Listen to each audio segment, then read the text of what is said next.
ప్రియమైన సహోదరి సహోదరులకు యేసుక్రీస్తు నామములో శుభములు. దేవుని యొక్క కృప మీకు కలుగునుగాక. ఈరోజు దేవుడు మనకిచ్చిన మాట యోనా గ్రంథము 3వ అధ్యాయము 6వ వచనం.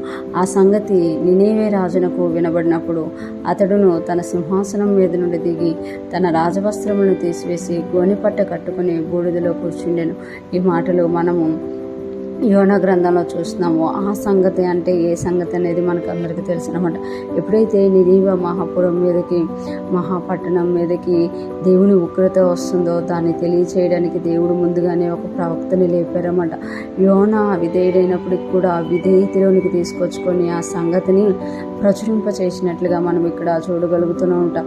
ఎప్పుడైతే నినివే మహాపట్టణం మరొక 40 రోజుల్లో నాశనం అయిపోబోతుంది అని తెలియచేయబడిందో ఆ వెంటనే అక్కడ మనకి ఏం చెప్తుంది అని అంటే, ఆ మాట విని వెంటనే రాజు తగ్గించుకుంటున్నట్టుగా మనం ఇక్కడ చూడగలం. ప్రజలు పశ్చాత్తాపడమే కాదు, ఆ సంగతి నినివే రాజునకు వినబడినప్పుడు అతడును తన సింహాసనం మీద నుండి దిగి తన రాజవస్త్రములను తీసివేసి గోని పట్టు కట్టుకుని బూడిదలో కూర్చుండెను. ఆ సంగతి విని వెంటనే, అంటే దేవుని యొక్క ఉగ్రత రాబోతుంది, నినివే మహాపట్నం నాశనం కాబోతుందన్న సంగతి విన్న వెంటనే రాజు అంట ఎక్కడి నుండి దిగాడంట, సింహాసనం మీద నుండి దిగి, అంటే తనకున్న హోదా నుండి, లోకపరంగా తనకున్న అధికారం నుండి, లోకపరంగా తనకున్న గొప్పతనం నుండి ముందు కిందకి దిగినట్టుగా మనం చూస్తున్నాం అనమాట. తన రాజవస్త్రములను తీసివేసి, అంటే ఆ హోదాకి, ఆ యొక్క అధికారానికి, ఆ యొక్క స్థితికి తగినట్టుగా ఉన్న వస్త్రాలను కూడా తీసేసినట్టుగా రాజు ఇక్కడ చూస్తున్నాంట.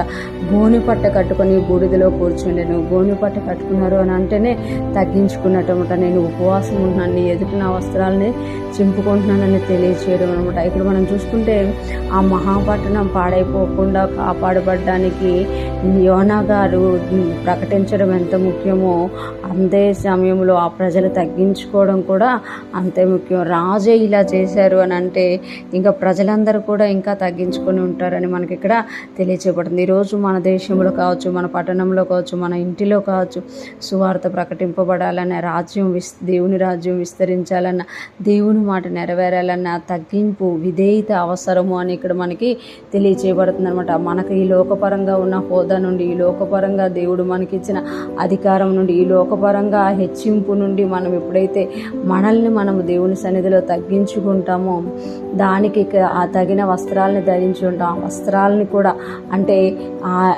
బయటికి తగ్గించుకోవడమే కాకుండా వస్త్రాలు రకంగా, కొంతమంది లోపల తగ్గించుకున్న వస్త్రాల రకంగా చూపిస్తూ ఉంటారు. వాళ్ళకున్న డంబమును వారు ధరించిన వాటి ద్వారా, వారు వెళ్తున్న వాహనాల ద్వారా తెలియజేస్తూ ఉంటారు. వాటన్నిటిలో తగ్గించుకొని దేవుని సన్నిధిలోకి వచ్చినప్పుడు దేవుడు ఏదైనా కూడా తప్పించగలడు, ఆయన పశ్చాత్తాపడతాడు అని ఇక్కడ మనకి తెలియచేయబడుతుంది. ఈరోజు ఫ్రెష్మన్నా వింటున్న ప్రతి ఒక్కరూ జ్ఞాపకం చేసుకోవాలి, దేవుని యొక్క మాట మన జీవితంలో నెరవేరాలన్నా, ఉగ్రత నుండి మనం తప్పింపబడాలన్నా, మన పట్టణం తప్పింపబడాలన్నా, మన దేశం తప్పింపబడాలన్నా మన తగ్గింపును దేవుడు చూస్తున్నామట. ఎప్పుడైతే మనం తగ్గించుకుంటామో మనతో పాటు అనేక మంది తగ్గించుకుంటామట. ఎప్పుడైతే మనం విధేయత చూపుతామో ఆ విధేయత అనేది దేవుని ఉగ్రత నుండి మనకు విడుదల కలగచేస్తుంది, దేవుని ఆశీర్వాదాన్ని మనకి దయచేస్తుంది. ఈరోజు ఫ్రెష్మన్నా వింటున్న ప్రతి ఒక్కరూ కూడా నినివే రాజు ఆ సంగతి విన్నప్పుడు ఎలాగ తనను తను తగ్గించుకున్నాడో అలాగ మనము కూడా మనకున్న దాంట్లో అన్నిటిలో విషయంలో తగ్గించుకొని